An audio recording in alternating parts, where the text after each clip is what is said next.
6장 26절 말씀입니다.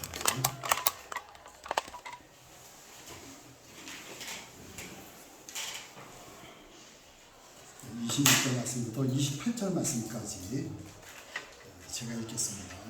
이와 같이 성령도 우리의 연약함을 도우시나니 우리는 마땅히 기도할 바를 알지 못하나 오직 성령이 말할 수 없는 탄식으로 우리를 위하여 친히 간구하시느니라. 마음을 살피시는 이가 성령의 생각을 아시나니 이는 성령이 하나님의 뜻대로 성도를 위하여 간구하시느니라.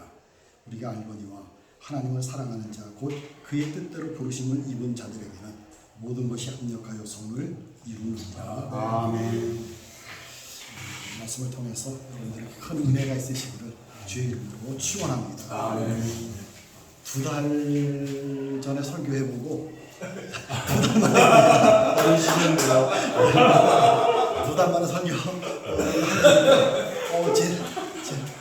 지난 주간에 설교 준비를 하는데 푹 쉬다가 설교 준비하니까 너무 부담이 되더라고요. 일단 본문을 통해서 한번 큰 은혜가 있으시기를 바라겠습니다. 우리가 살다 보면 인생의 어려운 문제들을 많이 만나게 됩니다. 그때 그 문제를 만났을 때 어떻게 이 문제를 우리가 해결해야 될까? 특별히 예수님을 믿는 사람에게는 문제가 안 생기면 좋잖아요. 그런데 예수님 믿어도, 특별히 예수님 잘 믿어도, 교회를 잘 섬겨도, 충성해도 문제는 생기게 됩니다. 그때 우리의 그 문제를 어떻게 우리가 해결해 나가야 되는가? 어떻게 해야 되죠? 오늘 본문을 통해서 한번 같이 한번 은혜를 나눠보려고 합니다. 오늘 우리가 읽은 이 로마서의 말씀은 바울 사도가 쓴 말씀이라는 걸 우리 너무 잘 알고 있습니다.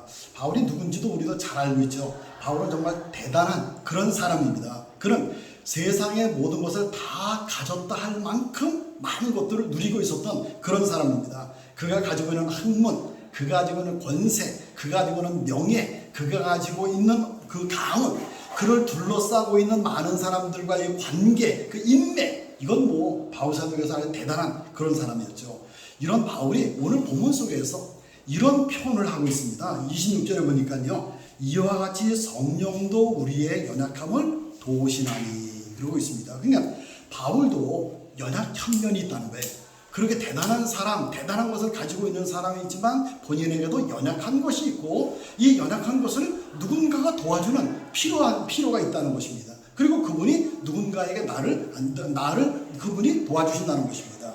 그럼 연약함이라는 것은 뭔가? 내가 뭔가를 해결할 수 있으면 연약함이 아닙니다. 그러니까 연약함이라는 것은 해결할 수 없다는 것이죠. 무능력을 말해주고 있습니다. 무기력의 상태, 이거를 말해주고 있습니다. 그러니까 바울은 자신은 무기력하다는 거예요. 자기는 무능력하다는 것입니다. 그리고 바울은 자신의 연약함을 극복할 수 있도록 도와주시는 분을 오늘 본문 속에서 소개하고 있습니다. 바울의 연약함을 도와주시는 분이 누군가? 성령님이 자기를 도와주신다 그랬습니다. 그러면 성령님은 누구시냐는 거예요. 성령님은 어떻게 우리를 도와주시느냐라고 하는 것입니다. 성령님이 누구시죠? 우리는 뭐 성령에 대해서 확실하게 다는 모르지만 그래도 어느 정도는 알고 있습니다. 성령님은 삼위 하나님 가운데 한 위시다는 걸 알고 있습니다. 성부 하나님은 우리를 창조하시고 선택하시고, 성령 하나님은 우리를 구속해 주시고, 성자 하나님은 우리를 구속해 주시고, 성령 하나님은 우리를 어떻게 해주세요? 도와주시는, 우리와 함께 하시면서 우리를 도와주시는 분이십니다. 예수님이 이런 말씀하셨어요. 요한복음 14장에 보니까 내가 가면 너희에게 다른 보혜사를 보내주겠다, 이런 말씀하셨습니다. 보혜사가 무엇이죠? 내 곁에서 나를 도와주시는 분이 바로 보혜사입니다. 뭐 이런 의미가 있다고 해요. 그 노를 젓는데 그 어린아이가 노를 스스로가 질 수 없잖아요. 그때 아버지가 그 뒤에 앉아가지고 아이의 손을 딱 잡고 노를 져줍니다. 이게 파라클레토스라고 하는 단어인데 바로 성령님이다, 이런 뜻이라고 합니다. 도와주시는 분, 바로 성령의 의미가 바로 이런 의미라고 합니다. 그래요. 예수님도 보혜사세요. 예수님도 이 땅에 우리를 구원하기 위해서 이 땅에 오셔서 우리를 도와주신 분이십니다. 예수님 우리의 죄를 담당해 주시고 지옥 갈 수밖에 없는 죄의 연약함에서 우리를 구원해 주신 분이십니다. 이 예수님의 도우심으로 우리가 하나님의 나라 천국 백성이 되었고요, 천국에 가게 되었고요, 우리가 구원받아서 하나님의 자녀가 되었습니다. 그런데 예수님이 세상을 떠나시기 전에 다른 보혜사를 보내주시겠다 그랬어요. 내가 떠나가게 되면 너에게 다른 보혜사를 보내주겠다. 다른 보혜사가 누구죠? 성령님이십니다. 성령님은 예수님의 영이시지만 어떤 면에서 보면 다른 사역을 하시는, 예수님과는 다른 사역을 하시는 분이죠. 예수님은 우리를 구원하기 위해서 십자가를 져주신 분이십니다. 성령님은요, 우리와 함께 하시면서 예수님을 믿게 해주신 분이에요. 그리고 우리와 함께 하시면서 우리의 삶을 직접적으로 도와주시는 분이 바로 성령님이십니다. 성령은 우리와 함께하고 계십니다. 성령님이 우리의 삶에 깊이 관계하고 계십니다. 우리의 모든 연약함을 도와주시는 분이 바로 성령님이십니다.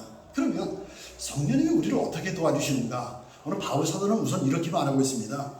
우리의 연약함을 도와주신다 그랬어요. 성령님은 그래, 우리의 연약함을 도와주십니다.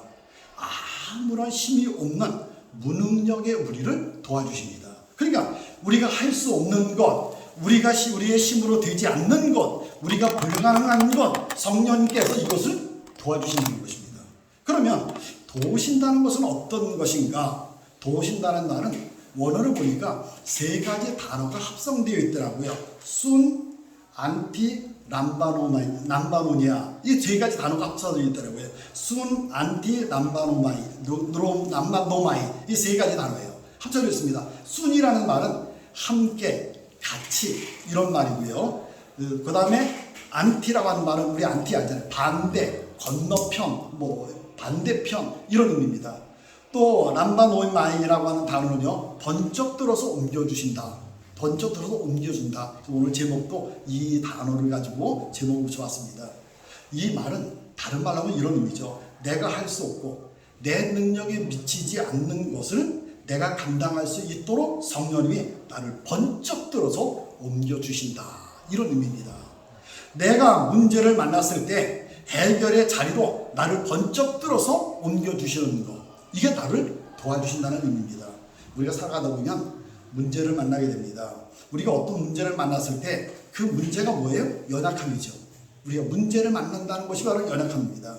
우리가 어떤 연약한 문제를 만나서 우리의 힘으로는 도저히 아무것도 할 수 없을 때, 우리의 그 연약함 속에서 도저히 헤어나오지 못하고 있을 때, 내 힘으로는 도저히 감당할 수 없는 그 큰 문제를 만나서 우리가 고민하고 있을 때, 걱정하고 있을 때, 꼼짝할 수 없을 때, 이 연약함의 자리에서 성령님이 나를 번쩍 들어서 연약함을 이기고 일어설 수 있도록 자리를 옮겨주시는 거, 이게 순, 안티, 람바노마이, 하고 도와주신다는 말입니다. 성령님이 연약함 가운데 빠져있는 나를 번쩍 들어서 다른 곳으로 옮겨주시는 것, 이게 바로 도와주시는 것입니다. 나는 여기서 꼼짝할 수 없는 상태인데 성령님이 나를 번쩍 들어서 내가 할 수 있는 자리로, 내가 설 수 있는 자리로, 내가 일할 수 있는 자리로 나를 어떻게 해요? 옮겨주시는 것, 이것이 바로 성령님이 나를 도와주시는 것입니다. 우리가 살다 보면 수많은 연약함 가운데 우리가 빠지게 됩니다. 질병의 연약함이 있어요.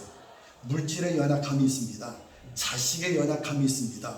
또 일의 연약함이 있습니다. 사람과의 관계의 연약함이 있습니다. 우리는 그런 연약함 속에서 우리는 삶을 살아가고 있습니다.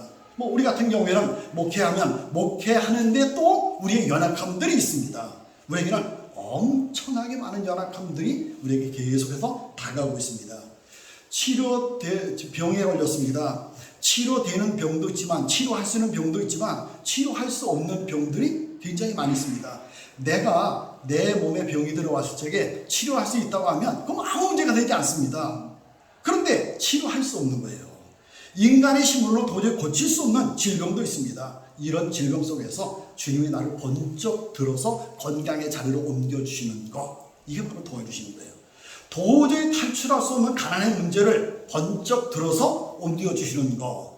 내 자식의 문제, 부모가 자식의 문제를 어떻게 다 해결할 수 있겠어요? 해결할 수 없습니다. 근데 번쩍 들어서 주님이 해결해 주십니다. 목회하다 보면 어떻게 해야 될지 몰라요. 캄캄할 때가 있습니다. 야, 이 문제를 도대체 어떻게 해결해야 되지? 아무리 다 당회에서 머리를 짜내려고 해도 안 됩니다. 안 될 때가 있습니다. 그런데 성령님이 해결해 주세요. 이것이 바로 성령이 우리를 도와주시는 것입니다.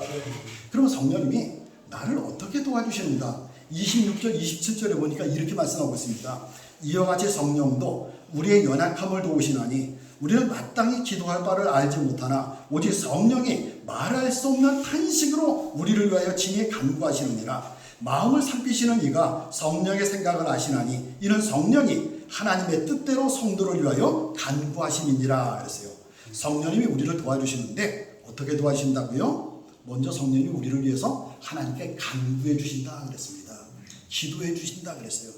우리가 인생에 연약함의 문제를 만나게 되면 그게 뭐 작은 것이라고 하면 모르겠지만 큰 문제를 만나게 되면 그런 말이 있죠. 세상에서 기가 막히다. 기가 막히게 되면 기도도 안 나와요. 진짜 어느 때는 기도도 뭐 안 어떻게 기도해야 될지 무엇을 기도해야 될지 막막할 때가 있습니다. 그런데 어떻게 해주신다고요? 성령님이요? 우리를 위해서 나를 위해서 성령님이 하나님 앞에 간구해 주신다 그랬습니다. 도와주시는 거예요. 내가 기도할 수 없을 때 성령님이 나를 위해서 대신 하나님 앞에 간구해 주십니다. 그리고 우리가요 기도할 수 있도록 도와주세요. 정말 힘들고 어려울 때 성령님께서 내가 기도할 수 있도록 성령님이 나를 도와주십니다. 연약한 문제를 만났을 때 기도하도록 해주시고 기도할 때에 성령님이 해결해 주십니다. 우리가 기도할 바를 알지 못하나 그랬어요. 이 말은 전혀 기도할 수 없다는 것입니다. 무엇을 기도해야 될지 어떻게 기도해야 될지 전혀 안 된다. 생각이 안 나는 거예요. 이런 상황에서 성령께서 말할 수 없는 탄식으로 우리를 위해서 간구해 주시면서 뭘 도와주시는가? 기도할 수 있도록 만들어 주시는 거예요. 기도할 수 있도록요. 우리가 어떤 문제를 만나서 그 일로 인하여 우리가 아무것도 할 수 없는 무력의 상태, 무기력의 상태, 그때에 어느 날 불쑥 이런 마음이 들 때가 있어요. 내가 이러면 안 되지. 내가 이러고 있으면 안 되지. 그래 기도해야 되지. 그래 기도해야 되지. 이런 마음이 들 때가 있습니다. 그래서 한번 기도원에 가서 한번 일주 동안 한번 기도하고 와볼까? 뭐 이런 마음이 들 때가 있습니다. 누가 역사하시는 거예요? 성령님이 내 안에서 기도할 마음, 기도할 소욕을 일으켜 주시는 것입니다. 이만 성령님이 주시는 거예요. 바로 그게 뭐냐? 성령이 말할 수 없는 탄식으로 우리를 위해서 하나님 앞에 직접 기도해 주시면서 우리가 도움을 받을 수 있도록 통로를 열어주시는 거예요. 기도할 수 있도록 만들어주시는 것입니다. 아무것도 할 수 없는 나를 연약함의 자리에서 번쩍 들어다가 어떤 자리로 갖다 놓는 거예요? 기도의 자리로 갖다 놓고 기도하게 하시고 그리고 그 문제를 해결해 주시는 것입니다. 기도할 때 도와주세요. 기도할 때 역사해 주십니다. 나에게 기도할 마음을 갖게 하시고 그리고 기도할 때 성령님이 도와주십니다. 그리고 그 기도의 자리에서 연약함을 이길 힘과 능력을 주시고요. 성령님이 그 기도의 자리에서 내가 무엇을 어떻게 기도해야 될지를 가르쳐 주시고 그리고 기도하게 하십니다. 그래서 문제를 해결받도록 역사해 주십니다. 이 중요한 거예요. 이 통로가 기도의 통로가 막혀버리면 성령의 역사가 일어나지 않게 됩니다. 아무것도 할 수 없는 나, 그냥 세상 속에 쓰러져 있는 나, 성령님이 어떻게 도와주시겠어요? 그럼 불가능한 것입니다. 그런데 우리에게 어떻게 해요? 기도하게 하시고 기도하는 자리에다가 나를 데려다 갖다 놓으시고 그리고 거기서 기도하게 하시고 기도할 때 성령님이 나를 어떻게 해주세요? 해결해 주세요. 도와주세요. 근데 어떻게 나를 어떻게 해결해 주시는가? 결국 어떻게 만들어 주시는가? 28절에 보니까 이렇게 말씀하고 있어요. 우리가 알거니와 하나님을 사랑하는 자 곧 그의 뜻대로 부르심을 입은 자들에게는 모든 것이 합력하여 뭘 이룬다고요? 선을 이루느니라 그랬습니다. 합력한다라는 말은 함께 일한다, 협력한다, 역사한다 그런 말이고요. 선을 이룬다는 말은요 좋게 만들어준다, 유익하게 해준다라고 하는 말입니다. 성령님께서 역사해 주셔서 어떤 것이든지 간에 나의 연약함에 어떤 문제든지 간에 그걸 가지고 내게 유익하도록 만들어 주신다는 것입니다. 우리가 연약했던 것, 감당할 수 없었던 문제, 힘들었던 문제를 통해서 우리에게 그게 오히려 유익하도록 그게 오히려 더 좋은 것이 되도록 만들어 주신다는 것입니다. 그러므로 내가 연약함이 있다, 어떤 큰 문제가 있다, 이게 우리에게 결코 손해가 아닙니다. 이거 어떡하지? 이거 어떻게 해야 되지? 낙심할 문제가 아니에요. 이거 누구 때문이다? 원망할 문제가 아닙니다. 불평할 문제가 아닙니다. 그것 때문에 우리가 망하는 것도 아닙니다. 성령님이 오히려 그거를 통해서 더 좋게, 더 선하게, 더 유익하게 만들어주시는 도구가 되는 것입니다. 우리가 살다 보면 연약함 가운데 빠질 때가 있습니다.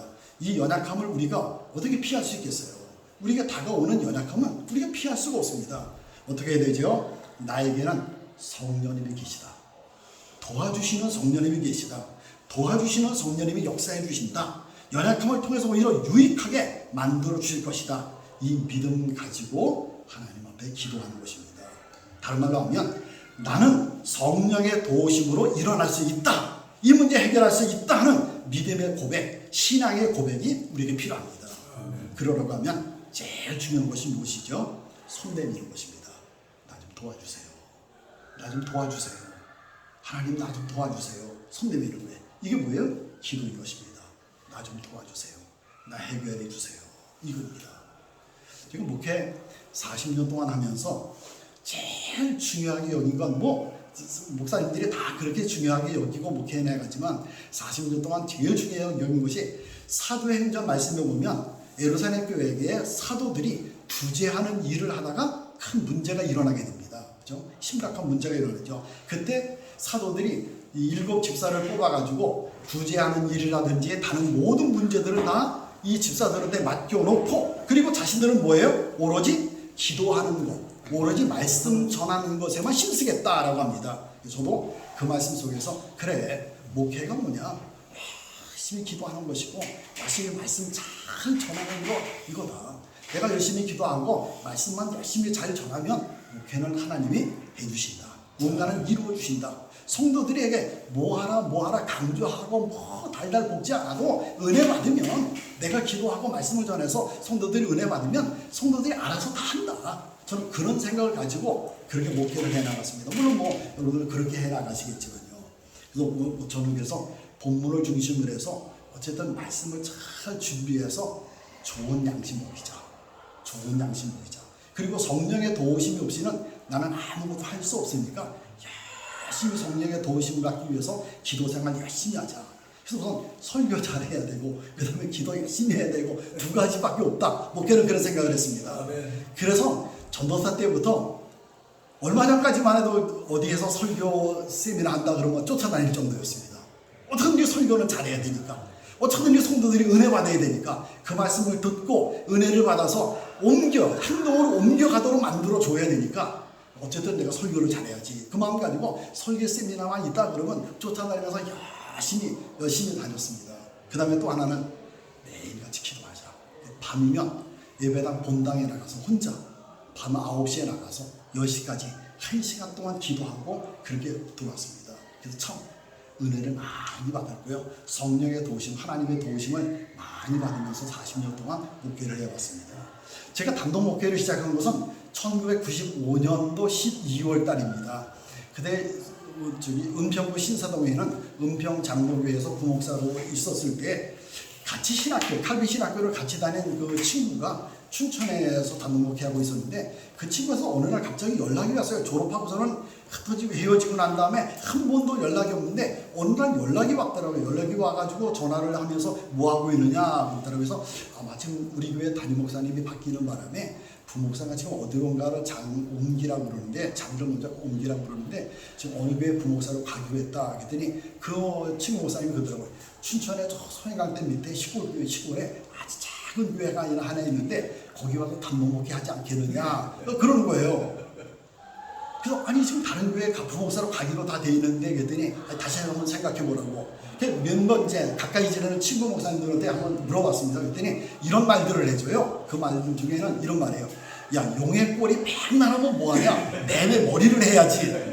그 말이에요. 그 말에 제가 은혜가 돼가지고 그 부목사로 가려고 하던 교회 다시 찾아가서 목사님한테 목사님 죄송합니다. 이러해서 춘천에 있는 교회로 담임 목사 가기로 이렇게 마음 먹었습니다. 목사님 죄송합니다. 그랬더니 잘했다고. 여기 와서 부목사 생활을 또 하면 뭐냐. 왜냐면 제가 충정교회 소대문을 청족해서 처음으로 일산을 옮겼죠. 옥승서 목사님 교회에서 4년 동안 부목사하고 은평장로에서 8년 동안 그래서 12년째 부목사 생활을 하고 있을 때니까 이제는 단독 목회에 나가야 되냐. 그 목사님도 그러시면서 그럼 글로 춘천으로 가라고 그러시더라고요. 그래서 제가 춘천에 내려서 소행강 땅 밑에 아주 시골에 마을하고도 교회도 저만치 떨어져 있어요. 남이 이제 땅 얻어가지고 예배당 하나 지어놓은 아주 자그마한 교회 갔을 적에 한 15명 정도가 이렇게 모였습니다. 3년 동안 거기에 있으면서 어쨌든 기도 열심히 하고 마을 사람들하고 친하게 지내자. 시골이니까 어쨌든 저도 시골 사람이니까 마을 사람들과 친하게 지내자. 친하게 지내다 보니까 점점 부흥해가지고 한 3년 동안 하는 동안에 한 40명 정도가 출석을 하더라고요. 부흥하고 나니까 이 신천원 제일교회에서 1999년도에 청빙이 왔습니다. 그때 고민을 했어요. 그래서 그 주변에 있는 목사님들, 같은 노예 안에 있는 목사님들한테 얘기를 했습니다. 그래서 청빙이 왔는데 어떻게 되느냐 했더니 가지 말래요. 절대로 그 교회 가지 말라고. 왜 그러냐 했더니 그 교회 맨날 목사 쫓아내는 거예요. 지난번에 말씀드렸잖아요. 노예록이 아예 써 있어요. 상습적으로 목사 쫓아내는 거예요. 노예록이. 그러니까 30년 동안에 15분의 목사님이 바뀌었습니다. 15분에. 30년대. 그리고 거기 보면은 교회 연락에 보면 어떤 분은 6개월 만에 나가신 분도 계세요. 6개월 만에 왜 나가시겠어요? 쫓겨나가신 거죠. 그런 분도 몇 분 계시고 보통 뭐 한 2년, 1년 뭐 이 정도로 그렇게 계세요. 제 전임자가 12년 동안 계셨습니다. 굉장히 오래 계신 거죠. 12년 동안. 근데 결국은요. 그분도 교회에서 다 싸움이 일어나가지고 교인들 한 30명 데리고 그 옆에 가서 개척을 했어요. 그래서 제가 이제 고민을 했습니다. 그때 다들 노예 안에서 그 젊은 목사님들이 같은 나이에 들어야 사람들이 가지 말라고. 거기 가면 괜히 고생하고 그렇게 힘들게 하다가 결국 당신도 쫓겨날 거니까 가지 말라고. 그리고 지금 장본교회에서 아주 재밌게, 시골교회지만 아주 재밌게 하고 교회가 부흥하고 그러고 있는데 뭐로 그러고 가냐고, 신분대로 가냐고 가지 말라는 거예요. 근데 일단 청빙이 왔으니까 고민은 되잖아요. 기도를 했습니다. 하나님 어떻게 이거 해야 됩니까? 고민을 했습니다. 그랬더니 하나님이 그런 말씀이라고. 종은 주인이 시키는 대로 해야 되지 않느냐. 그러는 거예요. 종은 주인이 시키는 대로 해야 되느냐. 그리고 아골골짜기라도 어디든지 하나님께서 부르시는 곳이라고 하면 간다고 너 목사 될 적 한쪽에 목사 한수 받을 적 그런 생각 갖지 않았느냐. 그러면 힘들다고 해서 앞으로 쫓겨날 거 생각하면서 안 간다고 그러면 되느냐. 그리고 종은 주인이 하라고 그러면 하여야지. 앞마당 쓸어라 그러면 앞마당 쓸고, 화장실 청소해라 그러면 아무리 힘들고 냄새나는 건 화장실 청소해야 되고, 안방 청소해라 그러면 안방 청소해야 되고, 주인이 하라고 하는 걸 해야지. 네 맘대로 나 이거 할래요, 나 이거 싫어요, 그러면 되겠느냐. 이런 생각을 하나님이 주시는 거예요. 그래서 가야겠다 하는 마음을 가지고 주변에서 많은 사람들이 만류함에도 불구하고 99년도 5월 달에 부임을 해갔습니다. 그래서 부임을 해갔는데 갔을 때 당시에 한 50명 정도, 작년이 한 50명 정도 출석하고 주일학교 중고등부 한 10명 정도 이렇게 출석을 하고 있었습니다. 그래서 다 같이 뭐 혼자니까 아무도 부모사가 없으니까 혼자니까 다 같이 예배를 드렸죠. 그래가지고 한 60명에서 한 70명 정도 이렇게 예배를 드렸는데 나중에 이제 하면서 한 6년, 7년 정도 되니까 작년 50명이 100명이 되더라고요.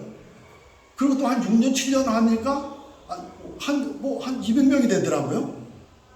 그렇게 부흥의 역사가 일어났습니다. 그리고 제가 갔을 당시에 예배당을 건축하다가 이게 빚 때문에, 돈 때문에 완공을 못하고 있는 그런 상태였는데, 그리고 빚이 한 4억 정도 빚이 있게 되니까 그 전임 목사님이 도저히 뭐 이자 감당도 안 되니까, 교인들 50명이 가지고 이자 감당이 안 되니까 포기하시고 30명 데리고 그 옆에 가서 개척을 하신 거예요. 내버려 두고 퇴직금도 다시 되니까 나 이 사람들 데리고 가서 개척하겠다. 그거 나가신 것입니다.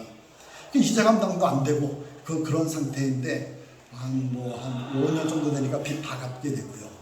네.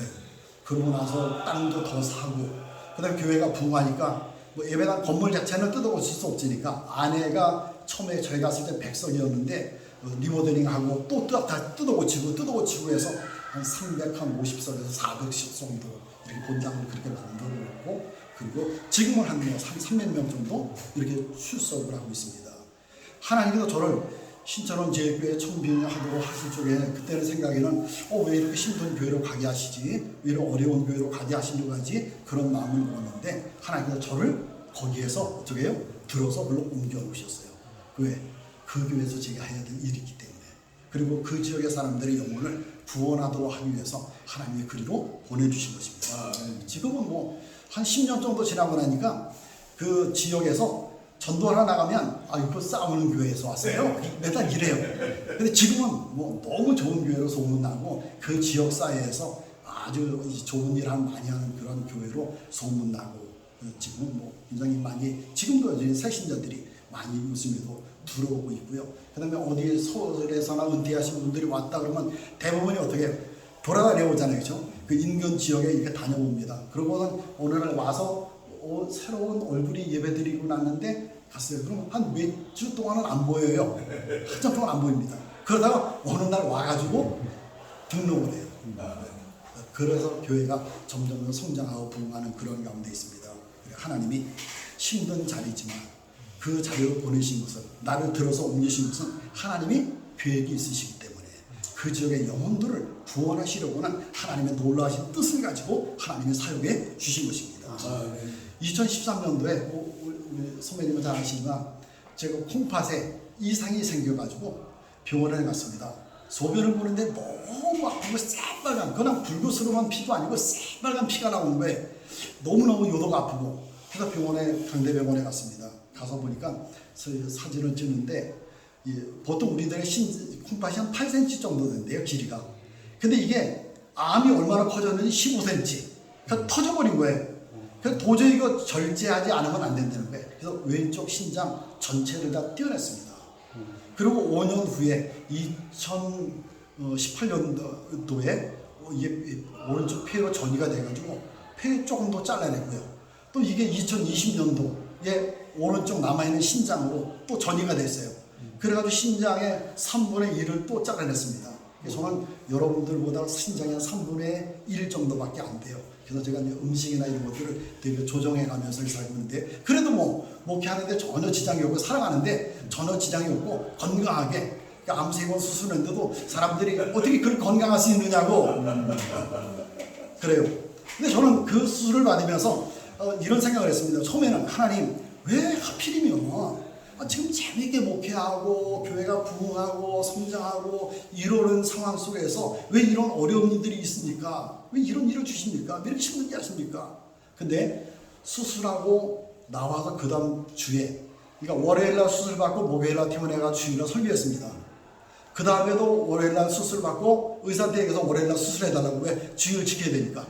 수술받고 또 뭐 금요일날, 그 다음에는 금요일날 퇴원해가지고 또 설교했습니다. 그 다음에는 이제 세 번째 할 때는 뭐 왼쪽 신장 할 때는 그때는 뭐 도저히 안 된다 해가지고 월요일날 수술이 날짜가 안 된다 해가지고 그다음 목요일날 수술해서 주일 하루 지나고 그랬는데, 그 다음 주에 뭐 주일 하죠. 설교하는데 전혀 지장이 없이 그냥 뭐, 그래서 수술 받고 온 사람 못지 않다고 교인들이 그렇게 얘기하고, 또 아는 목사님들이나 아는 사람들이 어떻게 암 수술을 3번 받고 그렇게 멀쩡하게 목회하고 그렇게 멀쩡하게 살아가냐고, 아니 목소리가 어떻게 그렇게 쩌렁쩌렁하냐고 신기하고 그런 얘기를 합니다.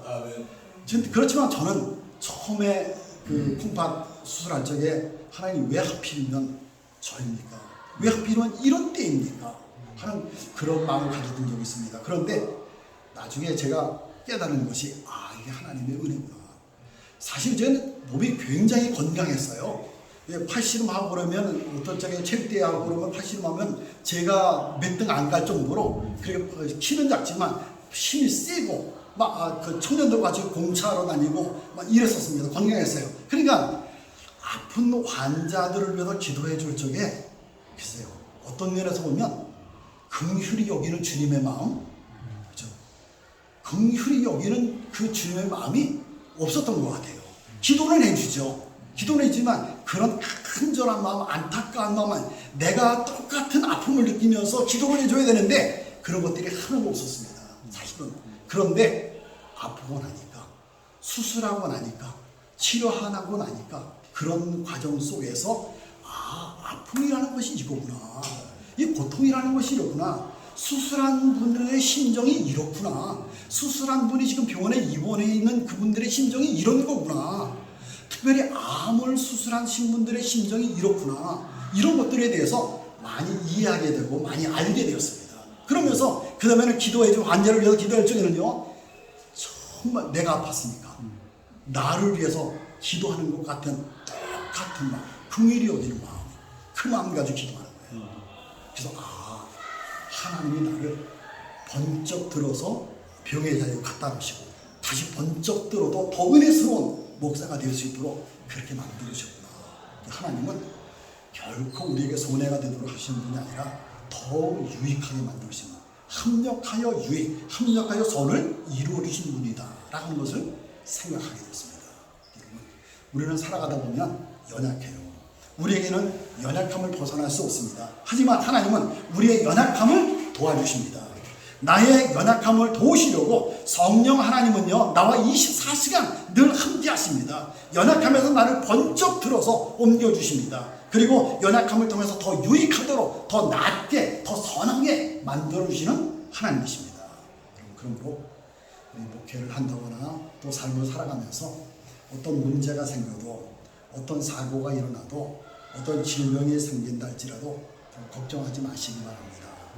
연약함 때문에 시험거리가 된다거나 불평거리가 된다거나 원망거리가 된다거나 신앙적 위기를 겪지 마시기 바랍니다. 성령의 도우심을 오히려 의지할 수 있는 그런 기회가 되시기 바랍니다. 나를 도우시는 성령님이 나와 동행하심을 믿고 일어서시기 바랍니다.